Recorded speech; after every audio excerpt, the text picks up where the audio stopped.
Okay. Can you see the slides now? Yes, sir. Okay. Yes, sir. Okay. Okay. So, well, we'll start today now. So this is your syllabus, as I said last time. That the books are actually here at the end. You can see.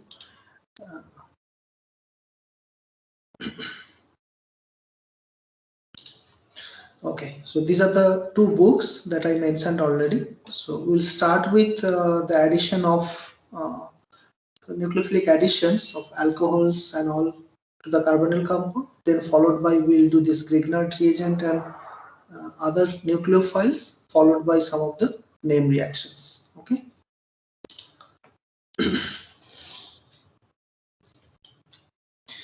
Okay. So this is where we were in the last class. So I already explained a little bit of what is HOMO and LUMO. So HOMO is highest occupied molecular orbital and LUMO is lowest unoccupied molecular orbital. So we saw it what happens for the ethylene system, and now we will see mainly for the carbonyl compound. So if we see a carbonyl compound, it also has a pi bond. Okay. That means it has 2 pi electrons of this one. So it will have 2 AMOs, 2 pi AMOs. One is this pi and another is pi star. So this is your bonding orbital. This is your anti-bonding orbital. In bonding orbital, both the lobes, the sign of the lobes will be on the same side because it do not have a nodal plane, but it has in one node. So these two signs are in the other side. Okay. Now, in bonding orbital, the electronegativity of the oxygen is more, so the electron density is pulled more towards this oxygen, and that is why the orbital contribution is more towards the oxygen. Similar and exactly opposite situation happens when we see the antibonding orbitals. Here the carbon gets more orbital component rather than oxygen, just to compensate these two pi and pi star orbitals. It also has a non-bonding orbital, which is the lone pairs present in the oxygen, and the energy is actually comes in between the pi and pi star orbital. Okay, so in this case, this non-bonding orbital is basically the HOMO, and this pi star is the LUMO. If you fill up the electrons. Now, as I said last time, that the nucleophile, which could also have a lone pair of electrons or a negative charge, has more or less similar energy to that of this non-bonding lone pair. That is why it is placed more close towards this non-bonding pair, which has lower energy gap between this antibonding orbital. Okay, so this energy gap is much smaller than this energy gap. Okay, so that is why the nucleophile could attack easily to the antibonding orbital. So the reaction happens, we will see many reactions. So all these cases, the reaction is mainly considered that the nucleophile is attacking the antibonding orbital. Okay, now okay, so that is all. The description is given here, you can read it. So this has a low energy pi orbital and high energy orbital, where these orbitals are more towards the electronegative oxygen atom than the carbon. Here the two degenerate lone pairs on the non-bonding orbitals, which represent the highest occupied molecular orbital, and so this highest occupied molecular orbital, I mean the two lone pairs are responsible for reaction with electrophiles. We are talking about nucleophilic attack here, but those lone pairs can attack to the electrophiles. What are those electrophiles? For example, let's say you are adding acid. So let's say you are protonating it. So the protonation will happen at this oxygen lone pairs, right? That is what we are going to see after some time. So the electrophilic reactions happen to these non-bonding lone pairs of oxygen, that is at the HOMO, and the nucleophilic reaction would happen in the LUMO. Okay. So it says here the antibonding pi star orbital represent the lowest unoccupied molecular orbital, or the LUMO of the CO, where the orbital is biased towards the carbon to compensate the opposite bias in the bonding pi orbital. I showed already. So these two. In this case, in case of pi bonding orbital, the orbital contribution is more in the oxygen, but in case of anti-bonding, the orbital contribution is more in the carbon. Okay. Yeah. So the nucleophilic attack takes place at the carbon atom of the carbonyl group. This is because the filled non-bonding lone pair of the nucleophile get best overlap with the larger orbital component of the pi star orbital. So in this case, the first point that I mentioned is that the nucleophile, which has low energy gap to the antibonding orbital, also this antibonding orbital has a larger orbital component at the carbon center, which is the electrophilic center. So that is why the nucleophile can easily overlap with this larger orbital component. That is how the bond formation would be happen. Best overlap with the larger orbital component of the pi star orbital, as well as lower energy gap compared to the pi orbital. Another point is the polarization of the CO bond gives carbon atom some degree of positive charge. That we mentioned already in the last class, that because this oxygen has more electronegativity, it pulls the electron density, so carbon gets positive charge. So that is why it makes this carbon more electrophilic.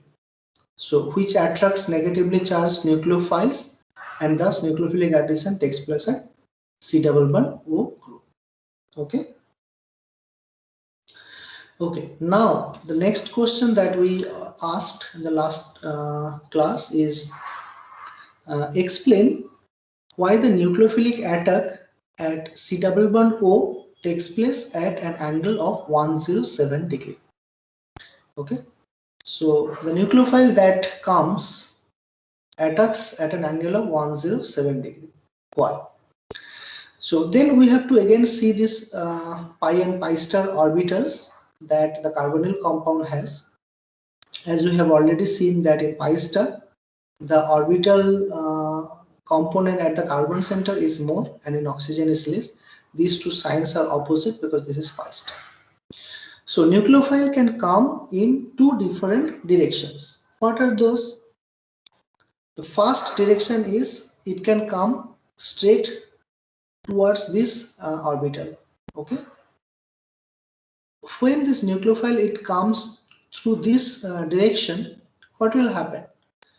The orbital overlap will be maximum. Got it? If the nucleophile, the orbital of the nucleophile overlaps in this direction, then the orbital overlap will be maximum, isn't it?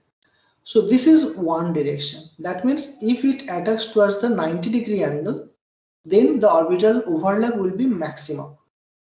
But excuse me, sir. Yeah. Sir, can you explain once again why in the pi star orbital the contribution of carbon is more? Yeah. So in this case, this is the bonding orbital, and in bonding orbital, oxygen has more electronegativity, so it pulls down the electron density towards it. So in case of bonding orbital, the orbital contribution is more. But in the antibonding orbital, the carbon contribution is more. Here there is no electronegativity, and this is in order to compensate the opposite bias to that of the bonding orbital. Because in bonding orbital it is more, in antibonding orbital it has to be more in order to compensate. Okay.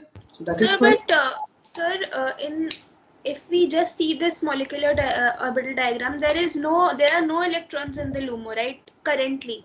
Yeah. So Correct. what does it mean when we say that carbon has more contribution towards the orbital? It's empty, right? So why does it need to be compensated? Yeah, so the electrons are of course not there, but the orbitals are there. Okay. For example, when you see, let's say, the rotational levels or the vibrational levels of the molecule in between one particular state of electronic state, there are many states possible, right? Similarly, if you do the calculations, if you solve the Hamiltonian equation for this kind of diatomic molecules, you will get many solutions. Okay. And what does those many solution means? It means that there are many states of electronic configuration possible. Okay. So among many states, there are few which are degenerate, which occupies the electron. Okay. So Yes. these are the states that is possible. So basically, don't think that these and these are different molecule. No, this is basically the same molecule. I mean, there is just one carbonyl compound, but you have this also available, you have this also available in the same molecule in a different fashion, that they have a different energy levels. So this y-axis is basically energy. This is the energy levels. Okay. In one energy level, in this energy level, you have 2 electrons. In this energy level, you have 4 electrons. That is why it is homo. In this energy level, you do not have an electron, but this energy level does exist. Okay, that is how you can consider it. Okay. Yes, sir. Thank you, sir. Yeah, yeah. Okay. So that is why now here, when the nucleophile comes perpendicular or 90°, then what happened? The orbital overlap is maximum. Okay. So definitely nucleophile would like to come into that direction. Okay. But it is not the case. Why? Because if it comes in this direction, there is also in homo, there is also a pi bonding orbital where this oxygen, these orbitals are filled with electron. So this orbital and this orbital now will have repulsion. Because of this repulsion, this would like to go away as much as possible from this orbital.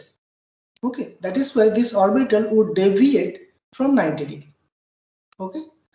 So this deviation will be how much? It cannot deviate as much that these two overlap will be very poor. Then the bonding cannot, the new bond formation cannot happen, isn't it?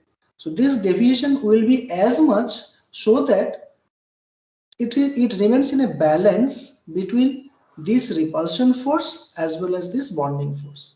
So depending on this, that these two repulsion as well as the bonding overlap, this angle is decided, is judged based on this combined effect, and that is how it appears that in most of the cases this angle becomes 107°.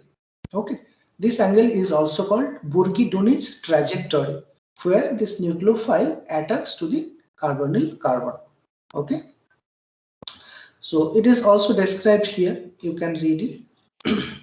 The angle of the attack nucleophile takes place as a result of compromise between maximum orbital overlap of the HOMO with pi star and minimum repulsion of the HOMO of the nucleophile by the electron density of the pi orbital. Therefore, nucleophiles approach C double bond O group at an angle of 107°, which is known as Bürgi-Dunitz trajectory. Okay. Now, is it always true that it will always attack to 107° and there will be no deviation? No, that is we are not saying. Different cases, this angle could change slightly. For example, if you have very bulky groups here and here, then what happens? The nucleophile cannot attack in this angle. This angle would change. Okay. This is also the reason that aldehyde and ketone has a difference in reactivity. Which one is more reactive? Aldehyde is more reactive, right, than ketone. Yes, sir. Yeah. So that is the reason also these aldehydes become more reactive than the ketone, because ketone you have more bulkier substituents than the aldehyde. Okay. Yeah, it's also mentioned here. This could be the reason that aldehydes are more reactive than ketones. Okay. Yeah, this thing you can get in the Clayden's book if you can find it. Okay, so up to this much everybody is clear. Yes, Okay. sir. Okay. If you have questions also, you can ask me later on, like last time. I tell you again and again, do not hesitate or do not think that, okay, my question may be not very suitable or what other people will think. Don't think about those things. Whatever you have question, you ask me. How irrelevant that is, not a problem. Okay. Okay, so that is basically the basics how this nucleophilic reaction addition happens in the in its molecular level, in its atomic level. Okay, but now let's see the reactions based on that kind of model. Okay, so the first reaction that we will cover today is addition of alcohol. Okay, so in addition of alcohol, what we take is we take an aldehyde. We can take also a ketone, and then we add alcohol. Okay, first let's take with aldehyde, then take alcohol, two molecules of alcohol, and in presence of dry HCl, it forms a compound called acetal. Okay, plus a molecule of water. Okay, so you can just balance it. You will see that one water molecule is coming from the dehydration of this one. Okay, so one water molecule is producing. This reaction is highly reversible. So this acetal can also go back to this aldehyde. How? If you add aqueous HCl. Okay. So what did I say? We take an aldehyde or also a ketone. We add alcohol. In presence of dry HCl, it forms acetal and a molecule of water. This reaction is also reversible in nature, and when it is given aqueous HCl, this acetal will decompose to form this aldehyde and alcohol. Okay, so then this is basically a matter of equilibrium. How does this equilibrium shifts or change is basically how I mean what kind of condition that we choose. If we take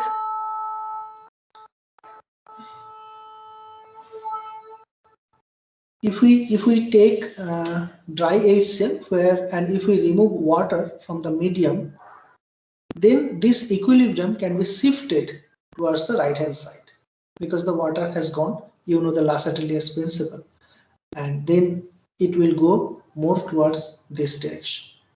But if we add more water and more aqueous HCl, then this equilibrium will shift towards the left hand side. Okay, it is written here. This above reaction is highly reversible in nature. Overall equilibrium depends on the concentration of alcohol and water present in the system. When alcohol concentration is very high with respect to water, when this alcohol concentration is very high with respect to water, then the equilibrium will lies more towards the right hand side. Okay, uh, and hence for the forward case dry HCl is used. So if you use dry HCl, there is no water in this case, so you get the forward reaction. But when the concentration of the water is very high, if this concentration is very high, then it goes back towards the backward left hand side. In this case we use aqueous HCl. Okay, so let's see its mechanism then. What happens? How does it happen? Okay, before that, okay, moreover the overall equilibrium may be shifted over towards the right either by azeotropic distillation, so that removes the water. Okay, to remove the water as it is formed in the reaction medium, or by using excess acid catalyst. What it will do, it will convert the water into non-nucleophilic H3O plus. We are going to see this last point a little bit in the later slide. How does this happen?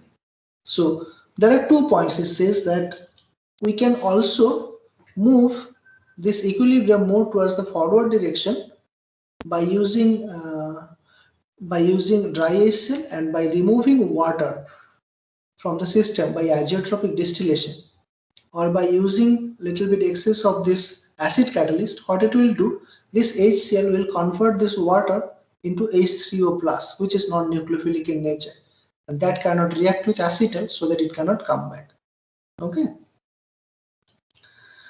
Okay, so then what is the mechanism of this reaction? The mechanism is, first we take this aldehyde, and then I said already, this is the HOMO of this oxygen, the lone pair, the non-bonding orbital, and it acts for the electrophilic addition here. So this is your electrophile. So this addition takes place to form OH plus. The moment it forms OH plus, it even pulls the electron further. So this carbon becomes even more electrophilic in nature. Okay, and that is why your ROH, the alcohol, the lone pair of the oxygen, can easily attack to this carbon center. Okay, and then if it loses one of this proton, it forms this compound where you have OH and OR. So OH and OR. This is a very interesting intermediate, and many questions that you will face later on can be answered based on this hemiacetal formation. Okay, so then after addition of this proton and reaction of this 1 mole of alcohol forms a compound where you have both OH and OR. This is called hemiacetal. It's not acetal yet, hemiacetal. This hemiacetal will again react with the proton to form this OH2 plus. The moment it forms OH2 plus, it becomes a very good leaving group. So it can leave easily to form this carbocation. This carbocation is stabilized because of this 2 lone pair and its plus R effect. This plus R effect stabilizes this carbocation. Okay, and then another molecule of alcohol through this lone pair attacks here to form this acetal.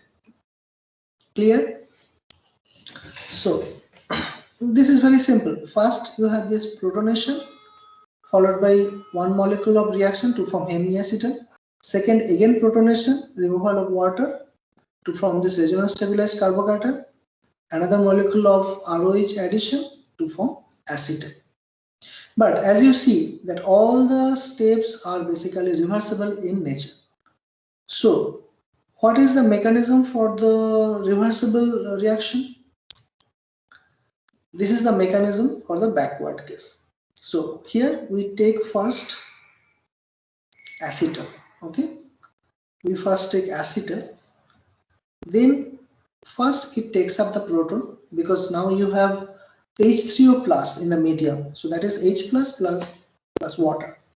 Okay, so once this lone pair takes this proton, it forms ROH plus. Okay, this is again becoming a very good leaving group, so it leaves to form this positive charge again, resonance stabilized carbocation. Here water will attack because water is present in excess. Okay, so water will now attack to form this hemiacetal. So you see in the forward case also the mechanism went through the intermediate of hemiacetal. In the backward case also the reaction goes through the intermediate hemiacetal. Okay, then again this proton will be taken up by this OR, forming this ORH plus. It's a good leaving group, it leaves to form this positive charge. Again this lone pair comes and it forms aldehyde. Okay, so that is the backward case. In the forward case you start with aldehyde, get the acetal. In the backward case start with acetal, get the aldehyde, but in both the cases it goes through hemiacetal. You can also notice that this hemiacetal to this aldehyde formation, hemiacetal to this acetal formation goes via resonance stabilized carbocation. Okay, and that is why this intermediate was also there in this case. Yeah, in this case also you had the same intermediate. Okay, and that is why the semi-acetal to acetal formation happens via nucleophilic substitution via conjugate acid. Okay, that's why it is called SN1C. Okay, this is just a additional information but not important. Okay, so you understood now what is the mechanism for the forward case and what is the mechanism for the backward case. Okay, this mechanism is very crucial because I will give you one or two problems where you will find that this mechanism of formation of hemiacetal can explain the observation that we observe. Okay. Okay. So any questions so far? No. Okay. So then the question that we are asking is, ketone does not give normal ketal but gives cyclic ketal. Explain. So we have seen that aldehyde gives acetal. So aldehyde gives acetal. When it is ketone, we'll call it ketal. Okay, that part is clear. Aldehyde gives acetal, ketone gives ketal. Okay, what is ketal? Ketal will be where you have 2 OR, and acetal will be where you have one of this R is H and you have 2 OR. Okay, so that is acetal and ketal. So the question is, ketone does not give normal ketal. This is your normal ketal. So ketone does not prefer to give this one, but it gives cyclic ketal like this one. Can anybody tell what could be the reason? What do you think? So the absence of alpha hydrogen. What it will do? Because it is not in the terminal position, so it has only two R groups and one double bond O group. Yeah, like this. So what would be the problem? I mean, So like during the mechanism, just a minute. Yeah. So when H plus attack to the double bond O, it forms OH plus. And then removal of water. I mean, then once again H plus attack and it forms H2O. And then removal of water, then it forms COR, C double R and OR H. Yeah. So this H always remain here, no? This H always remains. So in case of place of H, there will be an R. Like you have one R, one H. In that case, you can have two R. So then also this mechanism is valid, no? This mechanism has no problem. Is a one at one position it get blocks because the two are the bulky groups. Yes, that is one reason. Yes. So because those two are bulky groups, and those are alkyl groups most of the cases, then it also has a plus I effect, and because of the plus I effect, the electrophilicity of this carbon is less, and that is why it is less reactive center. Correct? So the answer is yeah, of course this is less reactive, but then the reason would be same for alcohol or this kind of cyclic, I mean this kind of two di-alcohol also. Okay, so that part remains same, but the difference is if it is a normal ketal, you see that you take 2 molecules of alcohol, 1 molecules of ketone. So there are total 3 molecules in the beginning, and after reaction you get 2 molecules of product. So your entropy actually decreases in this case. Okay, and decrease in entropy is not a very favorable situation when we are talking about reactions. Okay, but if we see for cyclic ketal, then what happens? Of course this is less reactive, but in this case we take 1 molecule of reactant ketone and 1 molecule of the alcohol, and we generate 2 molecule of the product, because this is a cyclic ketone.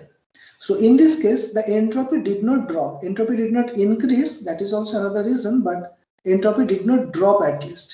So entropically, this pathway is more favorable. Okay, this is entropically more favorable than this one. That is why cyclic ketal formation is more favorable in case of ketone. Okay, so it is written here. You can read. For normal ketone, the entropy value is energetically less favorable, which involves a decrease in the number of molecules going from starting material to product. But for cyclic ketone, the entropy value is energetically more favorable, because here the number of molecules are not decreased on going from starting material to product. Okay, and this is the predominating factor. So that is why the ketone is more reactive than the ketone. Okay, this question is very important.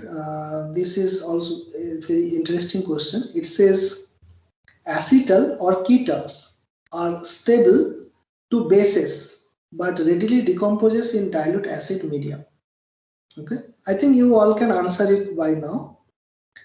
So acetal or ketones, it could be cyclic ketones also, are stable to bases. Okay, so one thing,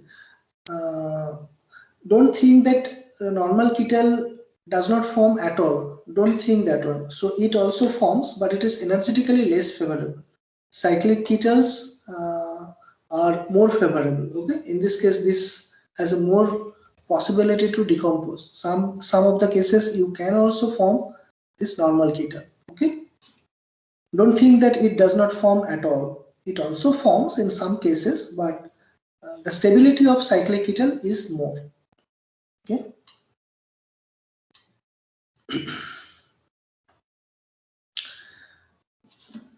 Okay. So why acetals and ketones are stable to bases? It is because, let's say this is your acetal and you have OR group. Now, when it is the basic medium, when we take the base, then what happened in basic medium? It remains as OR. So this OR is a very bad leaving group. It is not a very good leaving group, right? And there is no acidic proton to make it a good leaving group. That is why it is stable in basic condition. Okay. But when we take acidic medium, then what happens? You have the acid, this lone pair takes up this proton to form ROH and plus, of course there will be plus charge. Then this becomes a very good leaving group. Okay, so this can live easily and water can attack here. That is why when you have dilute acid means you have water. So in dilute acid medium, then this cannot remain stable. Okay, because it is a very good leaving group, this one. So it readily decomposes in acid medium to give RCHO and 2 ROH. Okay.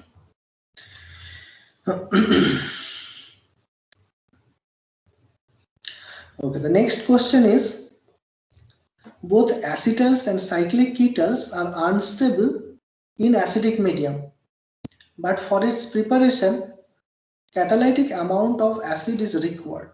Okay, so we saw that both ketones and acetals are will decompose in presence of dilute acid medium. But then why do we use acid? Yeah, we need to use acid because if you see the mechanism,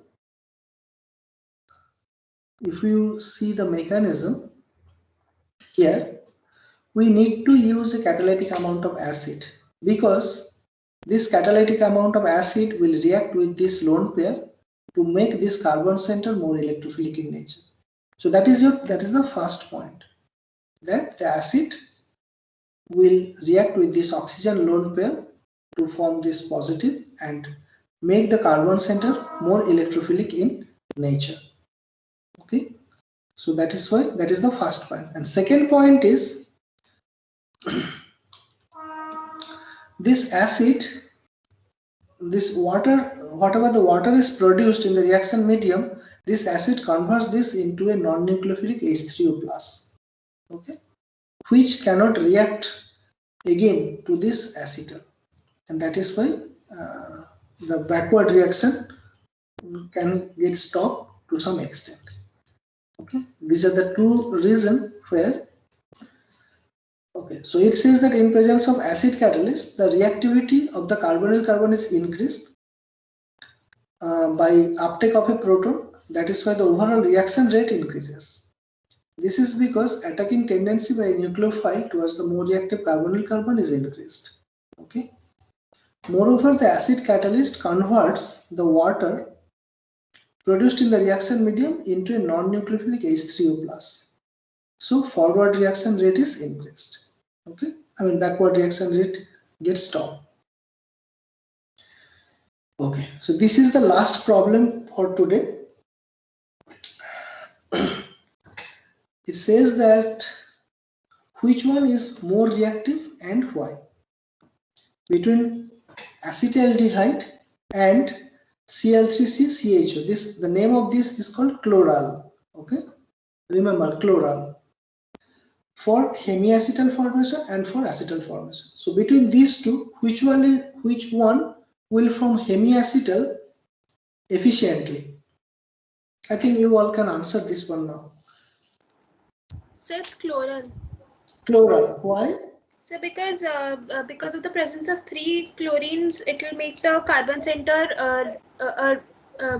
even more electrophilic than R groups than it is possible with R groups. Yes, perfect. Correct answer. Okay. Then what will happen for the acetal formation between the two?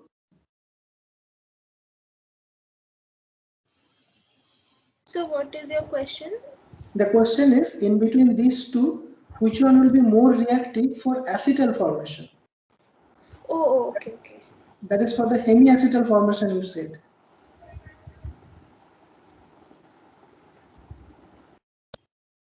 Is it the same also?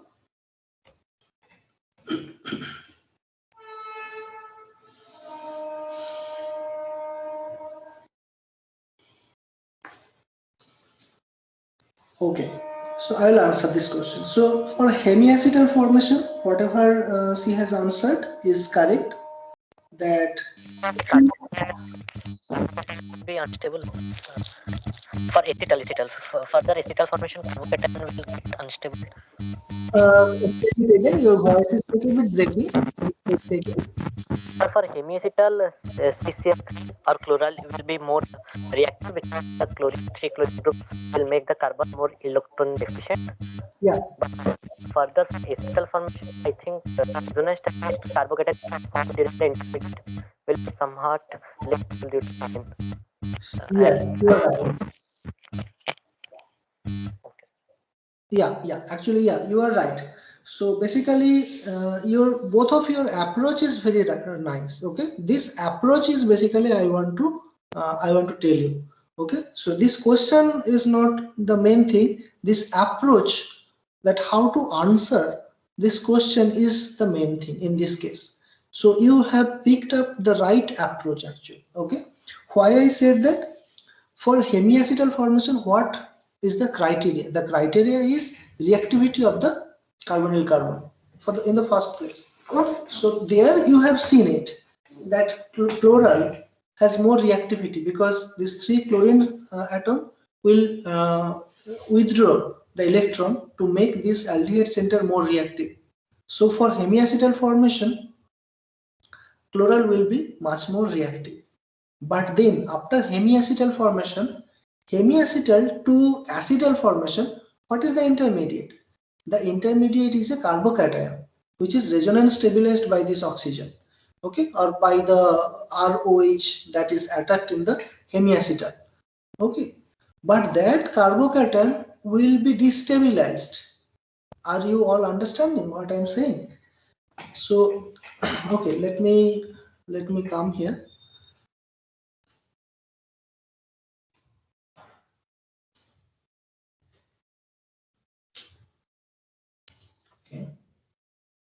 Okay, so For hemiacetal formation, you have this intermediate where you need a protonation and this reactivity of this carbon center. Now, if this R is Cl3C, which is highly electron withdrawing, then what happens? It makes this carbon center even more electrophilic in nature. Okay, so the reactivity of this carbon center is more. But if it is CH3, in case of acetaldehyde, then it has a plus I effect. So the reactivity decreases. So for the formation of hemiacetal, your chloral is more reactive. Okay, that is correct answer. Now in the second case, then what will happen? Protonation will happen. This will go to form a positive charge over here, which is resonance stabilized with this the lone pair of this OR.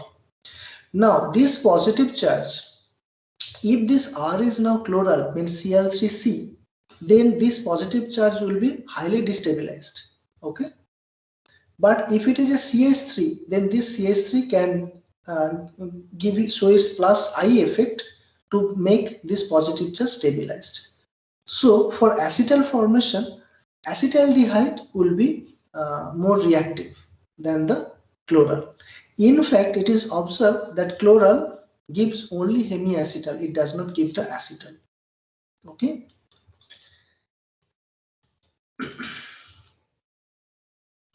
So here it is written, for hemiacetal formation, considering the reactivity of carbonyl carbon after uptake of the proton, here electron donating CH3 group decreases the reactivity, while CCl3 group increases the reactivity. Therefore, chloral has a greater reactivity with respect to acetaldehyde.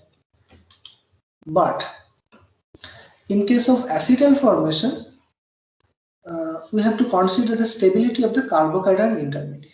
Okay. So this carbocation intermediate, which is stabilized by the electron donating group in the CH3, in the methyl, okay, by plus I effect, but destabilized by the strong electron withdrawing group CCl3. Therefore, according to the stability of carbocation intermediate, the chloral has a lower reactivity with respect to acetaldehyde towards the formation of acetal. So it says practically chloral gives hemiacetal but does not give acetal. Okay. Yeah. So I hope you understood a little bit of this mechanism.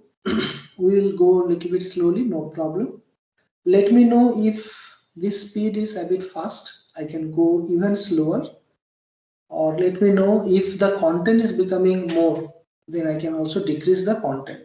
Okay, both the options are here, but please give your feedback from time to time that how it is going on, or whether it is everything is fine or not, whether you are understanding everything or not. Okay, so Sir? that tell me. Sir, is chloral hydrate an acetal?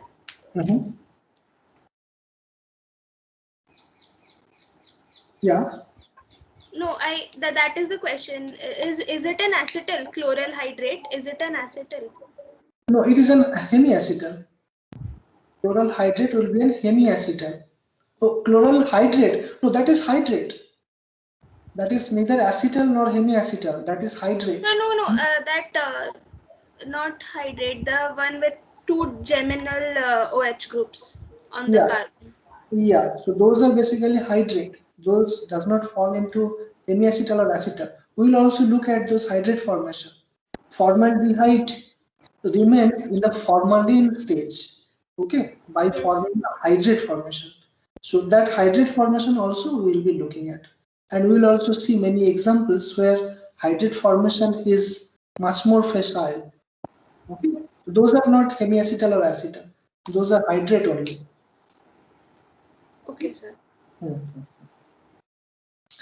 Okay, so we will stop here. Tomorrow we will see addition of other nucleophiles like thiols and other nucleophiles. Okay. So in between, if you have any question, you can ask me the next class also. Okay. Okay. So if you do not have any more questions, then we will stop here and we will see tomorrow. But just wait, let me take the attendance for today.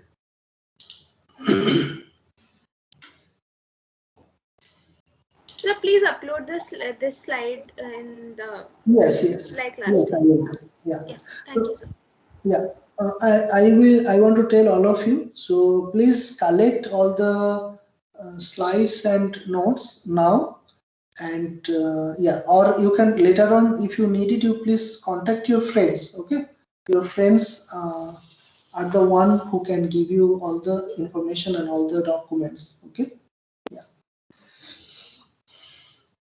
Okay then. Yeah, we'll see you tomorrow. Okay.